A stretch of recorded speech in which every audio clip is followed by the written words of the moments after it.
So the president took credit when gas prices were coming down. Now the barrels leaving the Strategic Petroleum Reserve, well, that's ending. The president's not changed anything with energy policy. Is the president's policies then is taking credit for the gas prices rising over the past 7 days?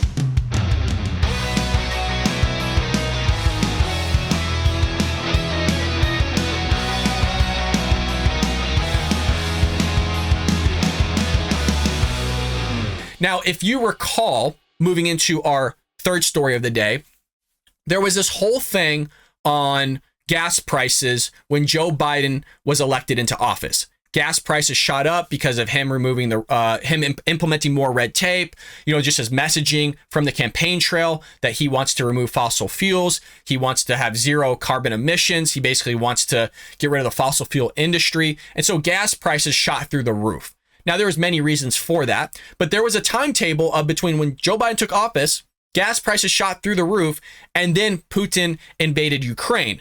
And that's where they always start the conversation, meaning they, the Democrats, the White House, Karine Jean-Pierre, always starts the conversation on, well, it's the Putin's price hike. Putin invaded Ukraine on February 24th, blah, blah, blah. And that's why we see gas prices rise.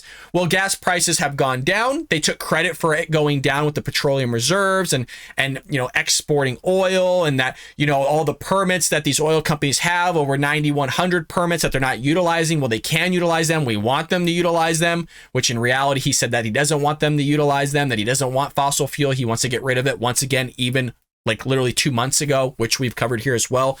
Folks, if you haven't liked and subscribed and hit that bell notification, I'm telling you, we got content galore for you. We'll keep you updated on everything that's going on, the big topics. You gotta make sure that bell notification's turned on, all notifications. It does support the show and it keeps you notified what the heck's going on here.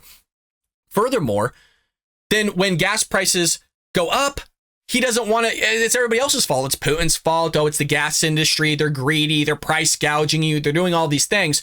Well, a reporter here kind of follows up on that and brings the topic back of like, well, gas prices are going up again. Is he going to take credit for that or is he not going to take credit for it? Let's hear what she has to say. Thanks, Karine. Yeah, happy New Year. So the president took credit when gas prices were coming down. Now the barrels leaving the Strategic Petroleum Reserve, well, that's ending. The president's not changed anything with energy policy. Is the president's policies then is taking credit for the gas prices rising over the past 7 days? So look, I want to make note here because this is important. We've made significant progress in lowering the prices, gas prices specifically. Prices are down nearly $2 per gallon and are lower today than they were 1 year ago today, this very day. So we've seen. Like I said, you see the narrative? She's strategically going to 1 year ago today. Since Joe Biden's taken office, gas prices are still higher. And I guarantee you, she does it all the time. She's been doing it since she's freaking been doing her job. It's Putin's price hike. It's going to be Putin's fault. Just watch, you guys. A slight increase, yes, over the past week due to cold weather that shut down some refineries. But those refineries are coming back online, as some of you have reported. And President will continue to do everything he can to keep lowering costs for American families. That is a priority that you hear from him anytime he talks about the economy and how he wants to continue to lower costs for Americans.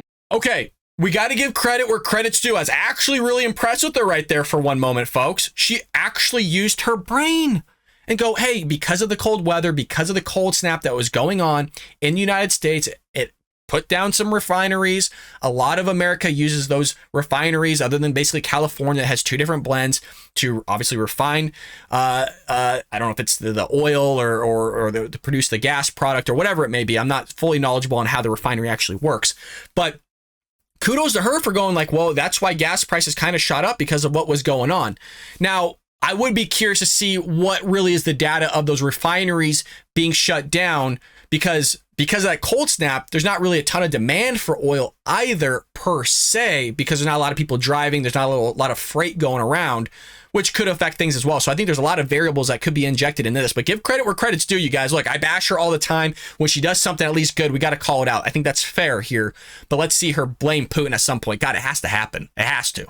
It's just, it'd be so unlike her not to blame Putin's price hike. Once these refineries come back online, you expect the gas prices to come back down. And the price of gas when the president came into office was $2.39 a gallon. I know, but I'm talking about 1 year ago, and that was 1 year ago was not when he came into office, right? So, and we have been able to lower the price by nearly $2 per gallon. And let's not forget, one of the reasons 1 year ago we were dealing with this almost 1 year ago was Putin's war, and which caused gas prices to increase, and that started in February of just last year, February 24th to be exact. And so that's what I'm talking about. We've been able to do that work to bring costs down by nearly $2 a gallon. Look, we expect once those refineries are getting back online that prices will continue to decrease.